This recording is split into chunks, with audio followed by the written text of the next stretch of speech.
Hi, I'm Bill Bradley. Join me for a recent excerpt of American Voices.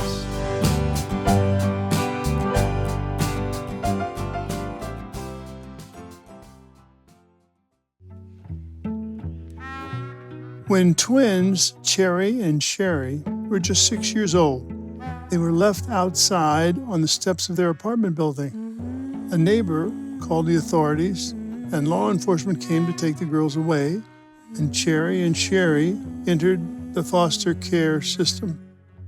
They were never adopted, but they had loving foster mothers who helped raise them. Now Cherry and Sherry are adults, and they run an organization to help kids who are aging out of the foster care system. It's called Cherish Times 2, based in Louisiana. They provide laptops to kids going to college, and they have also furnished kids dorm rooms, whatever is needed. Cherry and Sherry want to make sure that these kids do not feel alone in the world. I'm so glad that we're joined now by twins, Cherry and Sherry. Welcome to American Voices. Thank you for having us. Thank you for having us. So tell me about the nonprofit Cherish Times 2. How did you first get this idea? We give unto people what we were lacking. And so we felt that aloneness, we felt that lack of voice and that lack of support. And so we feel that our role is to be that for that next person. As much as we feel like we have lost, we have been given more. So Volunteers of America at 18 years old, when we graduated, they gave us a gift of a laptop to go to college. And so we wanted to pay it forward and give that gift to the next generation of foster children, because only less than 50% of us get a high school degree. And so we understand and know that how education can change the trajectory of your life and your children's life and break a lot of generational curses and strongholds. So we want to be that and pay it forward to that next generation. And with that in mind, we decided, we was like, we called our local DCFS office, and we wanted to see how many children they had in foster care. And at the time, in 7 parishes, they had 5 foster children who were graduating from high school. And we decided we wanted to do something unique and something different, from something that was long lasting. So we wanted to do something special like that, and we gave foster children. We was able to raise some funds, and we was able to bless those children with 5 laptops. And that will be the start of us being in the nonprofit world. And so those first 5 kids in 2020 will start off Cherish Times 2. And then in 21 we did 10. And then so since we got our nonprofit status in 23, because until then we used our local church and then another nonprofit. So we had a fiscal agents for those times. And then in 23, we felt it was best to form our own nonprofit. We didn't want to do a nonprofit. We didn't. And so we just wanted to do the work, but just being able to get grants and get funding and get that recognition from sponsors and donors, that security, we went ahead and we established our own nonprofit, Cherish Times 2. But since 2020, we have been able to give 101 laptops to foster children. And we also helped a local rural church start a community-based center, a computer lab at a local church that wanted to bring that technology to that rural area that we live in. Why do you choose to focus on children that are transitioning out of foster care? It's because we know what it's like to transition from foster care. That process wasn't easy. At 17, we thought we knew what it was going to be like to be an adult.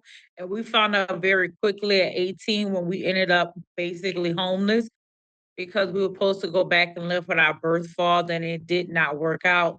And we don't know what the trajectory of our life would have been like if we didn't have that support from 18 to 21. So we understand, and we have the firsthand knowledge of what it feels like and looks like to support a foster child through those pivotal times. Mm-hmm. So can you tell us about some of the people that you've helped and how they responded? One of them just reached out to us. We helped do her dorm room, and she got a laptop. She had a laptop, so she didn't need that, but she did some dorm room supply. So we decked out her dorm room, and we're so happy for her and how she went to Southern University. And she said how much us doing her room meant for her, and the support that she felt going to college and knowing she wasn't alone. And so it makes us proud. And we recently had another one of our graduates. She was doing her interview at a local hospital, and they was asking her, in her 3 month evaluation, what was something that stood out in her life.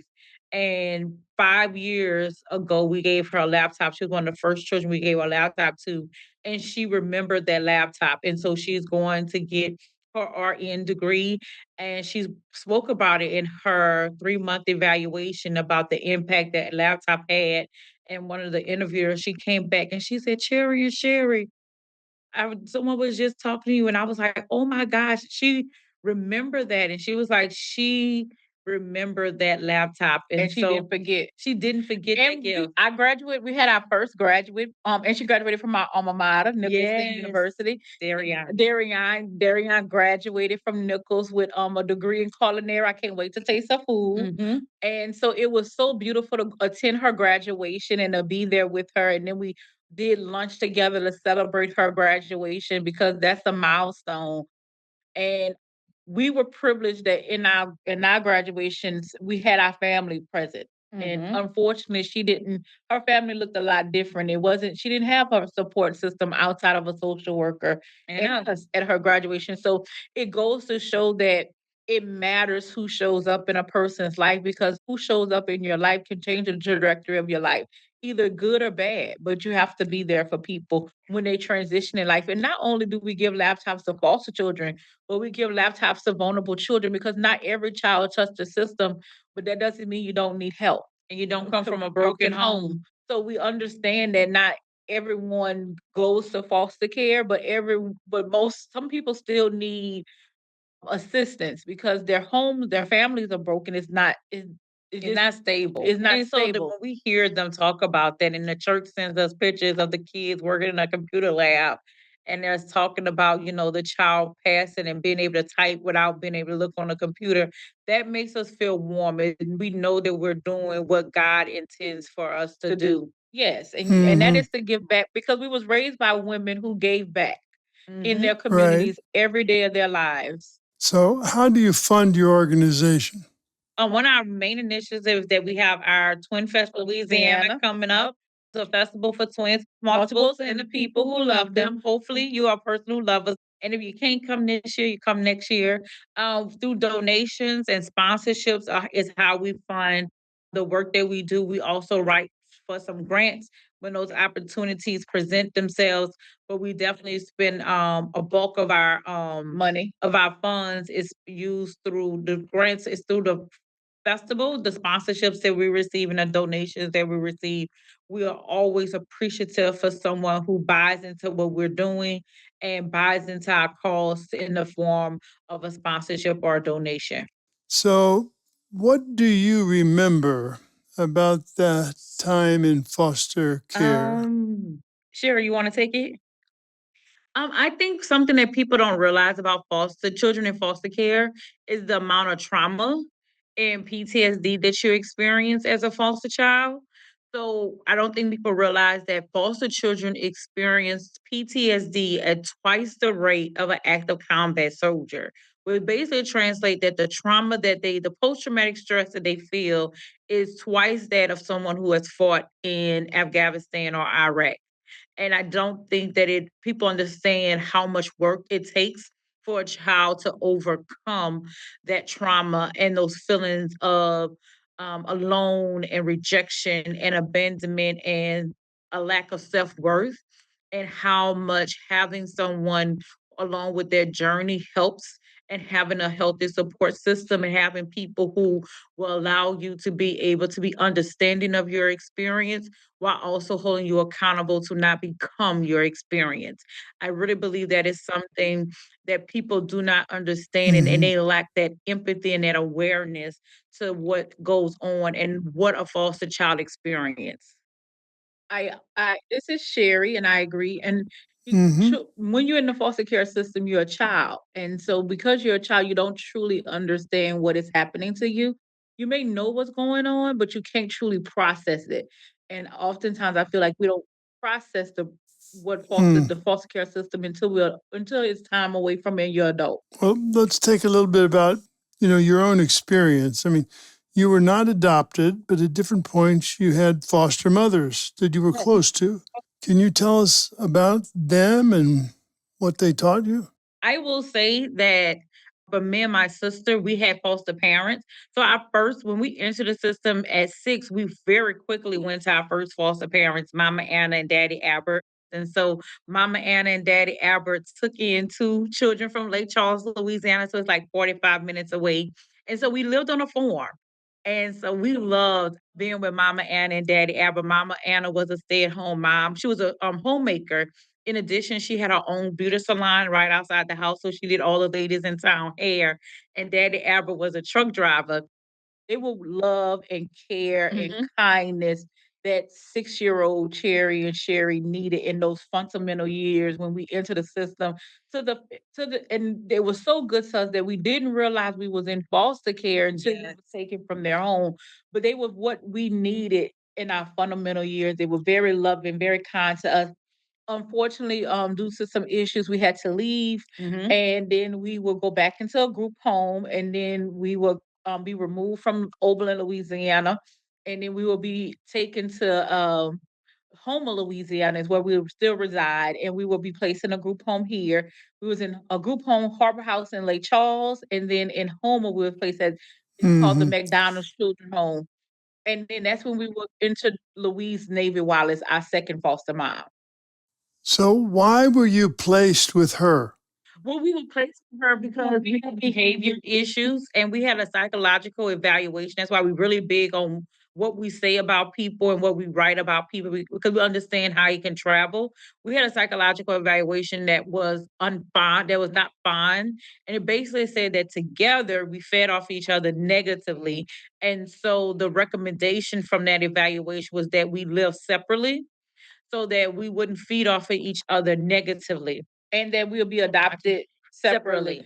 Basically, what she stated in her evaluation was that we were a danger to society and we should be institutionalized for the remainder of our life. But you were 10 years old when the foster care system determined that you weren't good living together, so you were separated. Now, Yes. that must have been horrible for you. What happened? We didn't respond well. It actually increased our behaviors. But luckily, our mom, Louise, who I went to live with first, she was a twin. And so she did not like the idea of me and my sister being separated. And so the state didn't really give a yes at first, but she took a couple of months. And so after 6 months, and after a year of separation, we were together again. They was like, all right, Miss Louise, if you sure about this, she said, I am sure twins need to be together. Now, once she got us, she maybe kind of agreed with that evaluation. But because she was a twin, there was many tricks that we played on Mama Anna and Daddy Albert that we couldn't play with her. So like we had a running thing that we would purposely go when the right twin name was called Sherry, I would go. And Cherry will go. Cherry would go, and if you Sherry would go. And it was a wonderful trick that we had. We would do it purposely. We did it in our psychological evaluation, probably why we got such a horrible review. Um, and we played tricks, like, we was going out to classes, like, we just did those things, those antics. Why did they take you from your first foster parent? That's when our biological parent rights was terminated. That wasn't an easy process. Our birth mother did not respond well to losing her rights. She made some threats, me and Sherry, against our lives. Our foster mom, she became sick. And so due to her declining health, she was no longer at the health capacity to take care of us and manage our behaviors. And so while they wanted us to stay, she just didn't have the health to because they was older. And our psychological evaluation played a role in it. And at that time we were being placed up for adoption. And so they wanted a place where to be in a more restricted foster parent, a higher level foster parent that Mama Anna and Daddy Albert were not. They were like generalized foster parents. We were just acting out, just doing things that just wasn't appropriate.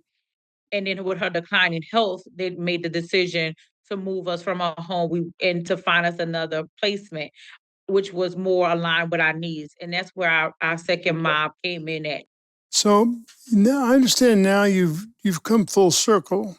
You were both foster moms.